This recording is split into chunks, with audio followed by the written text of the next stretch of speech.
And that's going to make sense for those of you that it's meant for. This is why they're looking at you like powerful. This is why they're looking at you like you got the bloodline of Jesus. Like you are a modern day, like, I wanted to say a modern day martyr, but that's not what I'm kidding. You are a modern day Neo from the Matrix was also made in Jesus's image. The way that we resonate with like Neo from the Matrix, it is like the modern day Jesus is how you are being seen with what you have risen from and the power that you harbored through this resurrection. You know, there's a reason why you resonate with Neo. There's a reason why you resonate with John Wick. There's a reason why you resonate with John Constantine. It is like the battle that you had been prepared for. It's like your soul resonates with this because it's the experience that you're having. These were all breadcrumbs that individuals were never meant to see. Interesting. And you intook that information. It's like a code that y'all know how in the Matrix, Neo can call and be like, hey, give me the coding to fly a helicopter. Or I think that was Trinity that was like, hey, dialing into Mothership. All right, dialing back in. Download me the code to be able to fly this helicopter. It's like everything that you've intaken had a certain code. So when you watch the Matrix, you downloaded a code. When you watched John Constantine, you downloaded a code. When you watched John Wick, downloaded a code. The steps that you had taken had been planned. That everything was a part of the plan to put you in a position to be respected, to where no organization, network, or society could discredit you. Because your life was proof there is a higher power. Every single thing that you have gone through, every single thing that you were pulled out of, every single miracle, everything that has been given to you that you co-created with is proof that there is a higher power looking out for you. And the fact that the highest level practitioners, the big dog organizations and dark elites could not root you, could not block you, could not stop you, is more than enough proof for these individuals to sit back and analyze your energy, knowing that you truly are chosen, that you are, that goes hard. You are the rapture. I'm getting goosebumps. Where how individuals perceive this rapture happening was not how it came through, was not how it unfolded. For those who came up against you to solidify darker timelines, they're the ones that are not being ascended into lighter timelines, higher vibrational experiences. Your God mode, your God body, your Godhead activated. When they look at you, they see God looking back. They feel God looking back. They know that you're different from the others. They know that you're something special. You're something that God does not allow anybody to touch. This is the difference. And this difference is going to be represented in your reality. God is impressed and so very proud of how you've kept your head high and your energy positive. How you've assisted others with this perspective of what they should be grateful for. A more 5D existence. God is proud of you and impressed that no matter what you have gone through, you still keep the same energy. You still keep the same mentality. It's all good, baby, I trust. I trust you, God. They can't hide themselves because they're so focused on you. While you're over here just attracting in love, abundance, blessings, minding your business, looking Benjamin Button effect, looking younger each and every day. You know what the fountain of youth is? Minding your fucking business. Big chillin'. Exactly, Hannon. Minding your business. Focused on yourself and not stressing about stupid shit. That's the fountain of youth right there, if anybody wanted to know. And that's why these individuals over here are looking haggard as a motherfucker. Because they too worried about you. You got these motherfuckers stressed and pressed out here looking like Cynthia. You are definitely divinely protected, chosen. And they realize that now. They see it. They realize it. They know that you are nobody to be played with. You got to trust the process, and you got to realize the Most High is in control. The Most High is in control. Didn't I tell you, you are here to transform so many people's lives? You have transformed so many people's lives because of your transformation? Because of your transformation? Y'all know I'm Mr. Two Top in. You're not a part of the matrix. I told you I'm speaking to the jack of all trades, man. You do it all. You just got to believe in yourself. You have the wisdom. You have the knowledge. You have the talents. You have the beauty. You have the brains. You got it all. You got it all, family. You got it all, man. The only opinion that matters is God. You're in your Godhead, your Godhood. And you've reached a new level to where what you are, your reality is now going to represent. They can't pinpoint exactly what you are, but they're looking at you as though you are this Messiah.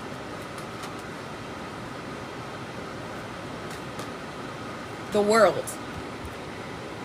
Leading the world. It's almost giving Moses energy. You see how this staff is in her hand? This is almost giving like Moses. What was meant to end you only puts you in. It's like a bigger future, a bigger destiny. They unleash and unlock something they cannot control, and they don't know where it's going to lead to, but they know it's not good for them. They know that everything they have built is falling apart. In the same way that they believed in Moses. In the same way they believed in David. Well, not a lot of people believed in David, but God did. In the same way that Daniel believed that he would be okay in the lion's den. Is the same way that individuals know that they will be okay following you. They will be okay following the path of enlightenment back to God, back to themselves, back to their soul. The same way they know they'll be okay taking a leap of faith to answer the call of their life's purpose. Where they had once feared not being provided for or falling and failing based on what their soul was calling them to do. And they're seeing it pay off for you. You are a guiding light and a big one. You're the angel that came to earth to illuminate all of which had been corrupted so that others could see that they weren't just mere humans. They were so much more. A drop of divinity placed within humanity to change the world, to bring peace to the world. It's like your kingdom, your empire. Everything around you is going to represent what you are.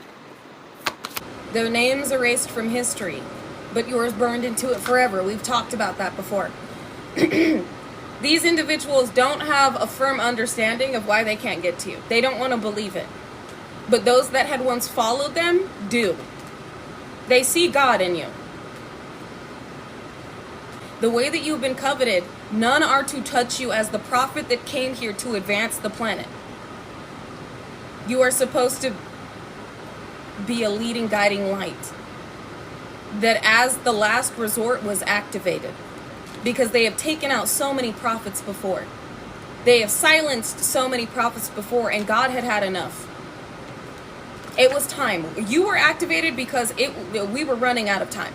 The light side, the divine, was running out of time and running out of patience. The leader. This is exactly what you are. But you have more intelligence. You have more wisdom. You are more advanced than those that came before you. And this is why they're horrified. You know too fucking much. You're doing too fucking much. Mind-blowing. The fact that things that you believed in, things that you had spoke upon and prophesied have come to play out. So now you have these individuals looking at you like the prophet you are. Knowing that you are a God-ordained co-creator to this realm. That God will always, the sun, Messiah energy, that God will always make a safe space for those that are willing to learn. For those that are willing to express. For those that are willing to be saved. And this is what I mean by you are the rapture, but you are also the repentance, the restoration. That's why you should know what's going to happen is God is going to bring the people back. You know, He's going to bring the people back. If He doesn't, then there's no way you can connect really to the Moshiach. Not in a physical way. And really, in many ways, it will be a physical connection.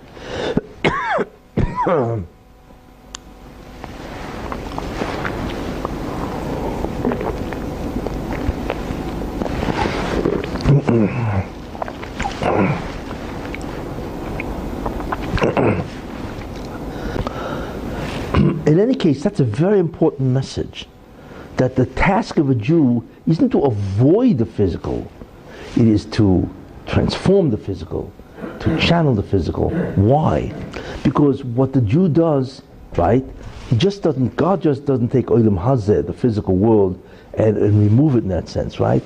It's the physical world itself is transformed into a spiritual domain. And initially they were diminished, and now they are now turned on again, right? And as a result of that, the physical universe now changes, because remember, if they increase their output of incredible divine energy, right, then I guarantee you something's going to happen to the matter that they deal with. And that's what the Jew does.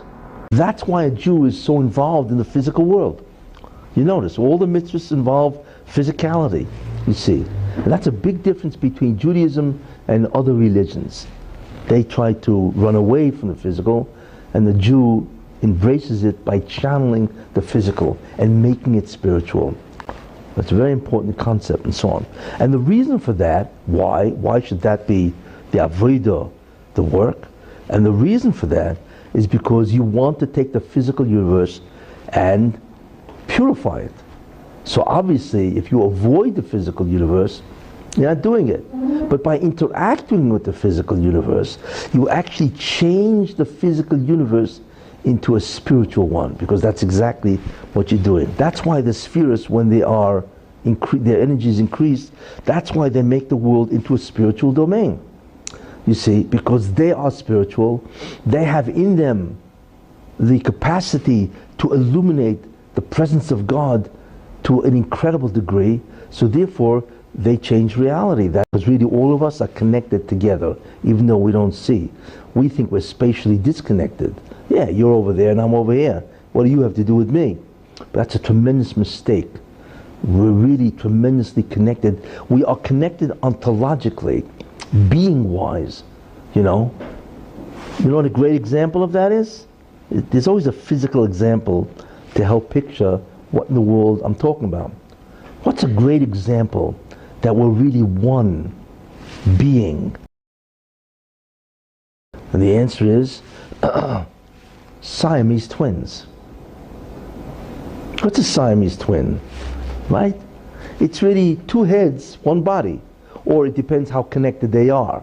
You know, if they're really connected in that way, one of them is going to go and the other is going to live, tragically and so on, right?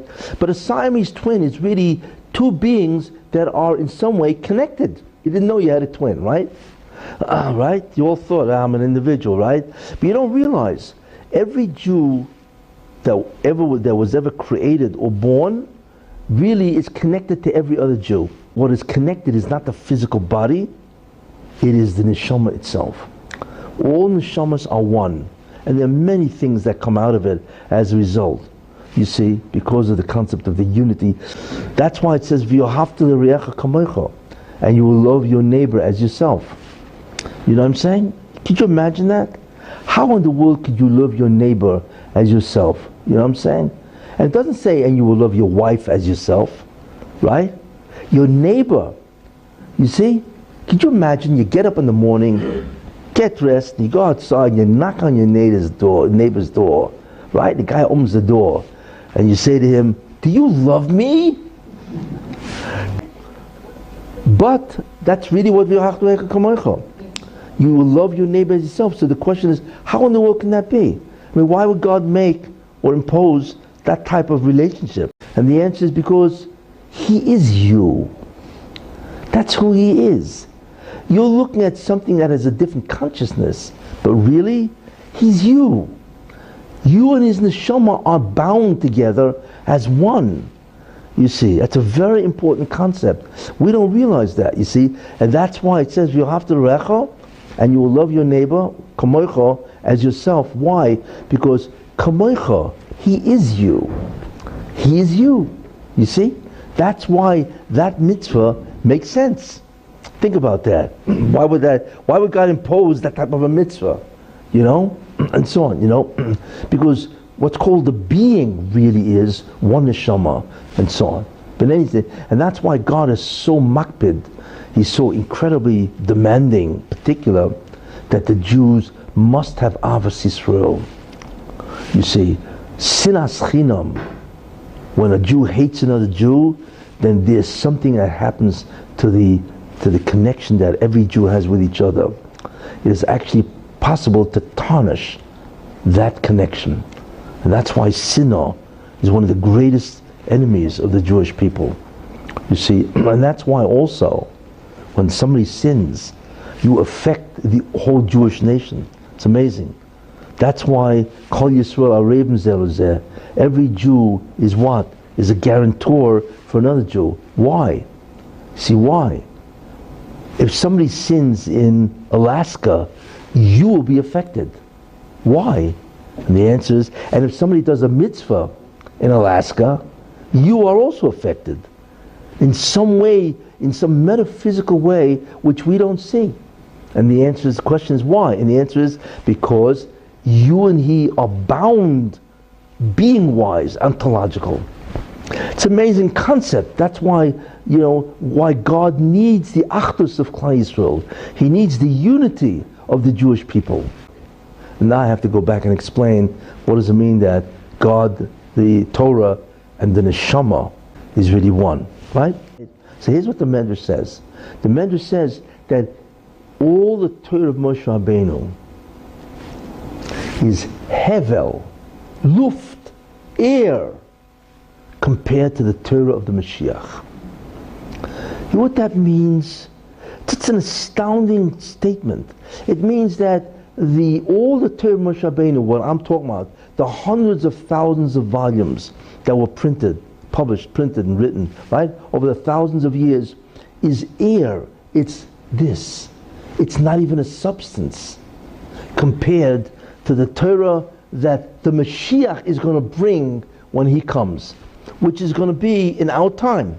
Correct? That's unbelievable. Do you believe what this means? That means that Noam Hazeh, right? Hopefully very shortly, there's going to be a man that's going to reveal this type of material that almost infinitely overpowers the Torah of Moshe Rabbeinu. You see? And then the Medrash says that the Torah of the Mashiach is luft, is air, compared to the Torah of Olam Haba. Think about what that means. Wow, how do we even comprehend that type of understanding? You mean this is really what the Torah is? We have no comprehension of what the Mashiach is going to reveal, let alone the Torah of Olam Haba, which is infinite. You see? So then you begin to understand, well, when the Ari went up there and he heard 80 years worth, big deal. Compared to the Torah of Olam Haba, big deal. We have no comprehension of what God will reveal at that point in time. You see? That's probably why Olam Haba is infinite. It's everlasting. There is a dimension of creation, right, which we are not privy to, as I always said. Because the Mashiach, his information, whatever that is, right, is part of creation, isn't it? Right? Yet we have no concept of what it is. And the information that's contained in Olam Haba, right, is infinite. But wait a minute, but it's really part of the creation, isn't it? You see? So when you think about that, forget about thinking about the information on this planet. There's information of the physical world, there's information of the Messianic era, which is the incorporation of the spiritual information, right? And then there's the information of the future world, Olam Haba, of which we have no comprehension whatsoever what it is. You see, this is called a creation. It is the totality of everything that God did. You see, and that really in many ways awaits us. You see, and this ultimately is going to happen. When Mashiach comes, a new dimension of Torah will be revealed. And we know that we have a little taste of what this Torah already is. We know, of course, to introduce this topic, that the Torah is one. The Torah is completely one with God, and there's one Torah. So what does it mean that a new dimension will come out of the Torah in the days of Mashiach? It means that all of this existed, is all one with the Torah, but it hasn't been revealed yet to the world, the secrets that lie within the Torah. So when Mashiach comes, the Mashiach will reveal the secrets that have been hidden within the Torah all along. And therefore, we will all experience the days of Mashiach in a way where the new dimension will come forth from the Torah. And what exactly is this new dimension? This new dimension is Chassidus, Kabbalah. It is the hidden dimension of Torah. About, you're learning about the neshama and the effect of a mitzvah. That when you do a positive deed, you're drawing the beyond, the infinite divine light to come and clothe itself within the finite world. So when you're learning about all these deep secrets, that is the inner dimension of the Torah. And what is the outer dimension of the Torah? The outer dimension of the Torah is all the laws, all of the mitzvahs. You have to do this. You're not allowed to do that. It's a seemingly more limited aspect of the Torah because there's limitations to it. You're not allowed to do this. You have to do this at that time. So what is the purpose of having these two dimensions of Torah? The reason that there's two dimensions of the Torah is the fusion between heaven and earth. The Torah is the fusion between the infinite and finite. So, as you know, God is beyond infinite. That is why finite and infinite can come together and fuse, and which will be the case in the days of Mashiach. Why? Because in order for something finite and something infinite to fuse, there has to be one who's above infinite. Because infinite, as great as it is, it's limited to being infinite. Hashem is not infinite, He's beyond infinite. Therefore, He can fuse infinite and the finite.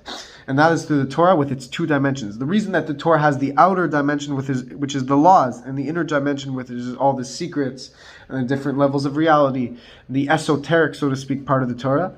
The reason is because this is what fuses heaven and earth. However, it is not enough just to learn about the secrets, but you want to bring it into the physical. And how do we bring the spiritual into the physical? Really to become absorbed really into the physical? When Mashiach comes, Mashiach's going to reveal the innermost dimension of Torah, the biggest secrets of Torah, the hidden dimension of Torah, which is, as we know now, we are now tasting from the Torah of Mashiach. What does this mean? Our generation, the Rebbe released incredible amounts of chassidus in our generation. So we are living in a generation flowing with the secrets of Torah. So we have to jump into it and taste it to prepare us and bring us into the days of Mashiach. And we know that what we have now is a glimpse of what's coming in the days of Mashiach. When Mashiach comes, He will reveal so many new secrets to the world that it'll be as great as the Torah we've experienced now is. The Torah, the same Torah, but the secrets that we're going to experience that are going to be revealed in the days of Mashiach will be incomparable to what we've experienced so far. What we've experienced is just a little taste, but what's coming next is going to be massive, and we know that what the Mashiach is going to teach is the inner godly essence of the Torah. Imagine you went to New Guinea in 1953. I don't know if these guys ever even saw a white man then, and you sat down with this New Guinean, right, who can barely count past 5 or whatever that, right? And you opened up a textbook in electrical engineering, right? And you started telling this guy, what electricity, this guy looked at you, you're out of your mind.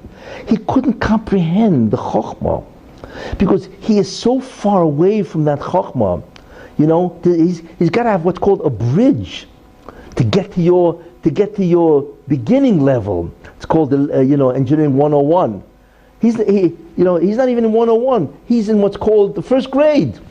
How can you take a guy who's at the level of first grade, yes, and give him information that's graduate engineering? It's impossible.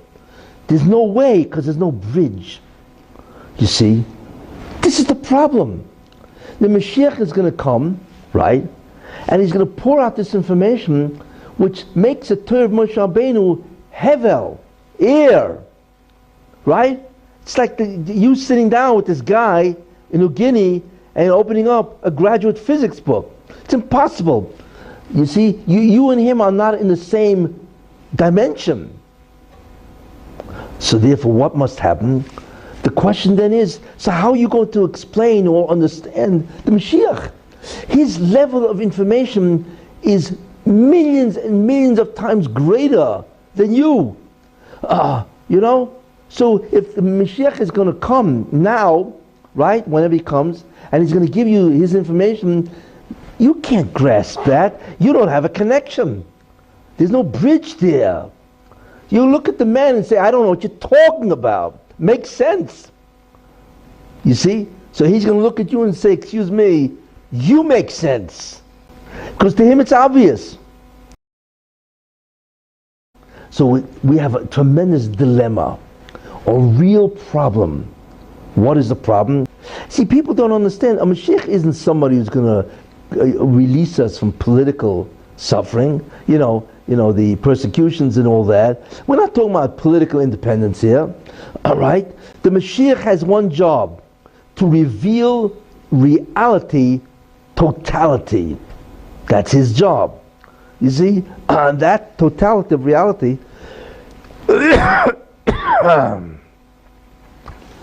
is so far beyond us. That's his job. You see? He has to take away the fog that we're in. You see? He's a guy that's going to come to a guy that lived in 1850 BCE, right? And he's going to bring him the latest science of 2019. You believe this? It's a joke. Guy lives in 1815 BCE, right? What in the world does a guy know? You know what I'm saying? They don't even have toilet paper then. What do they have?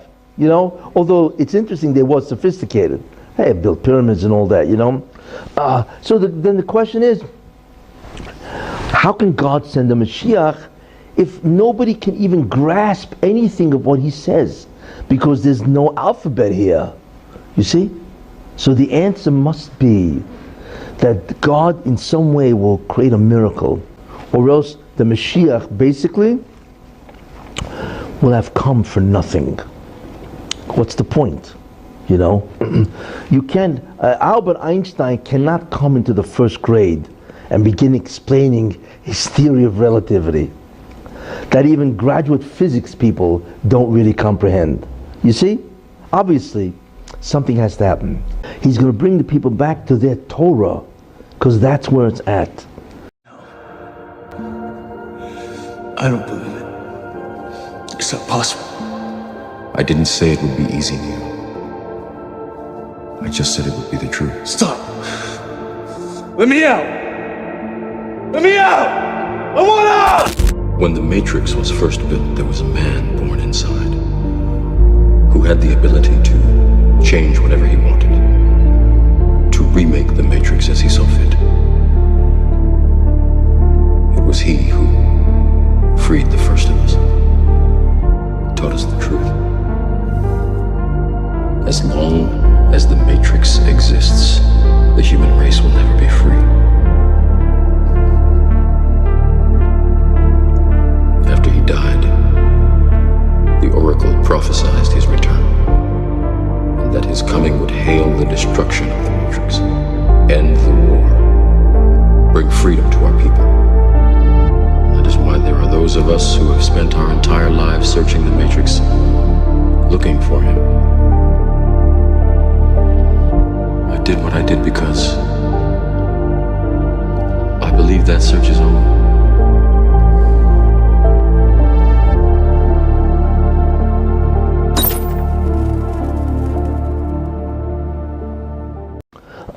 See, people have no concept of what the Mashiach does.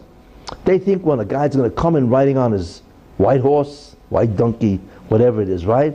And he's going to save everybody. What save everybody? That's not what he does. Of course, that's included. What he does is changes reality. He takes away the fog where everybody sees, right? You know, this man is coming down, okay, and he's going to make available chokhmah, of which we cannot even believe happened. It'll be a greater revelation than some guy, you know, you sit down with this guy in New Guinea, you know, who doesn't even understand the language, and start telling him Einstein's theory of relativity, you know, with all the mathematics and so on, you know, which is ridiculous, right? That has to happen now. And the beauty of it is that God is not going to give this assignment to anybody else. All the suffering in the Golos is nothing more than the medicine that we needed in order to be redeemed. That's really what it is.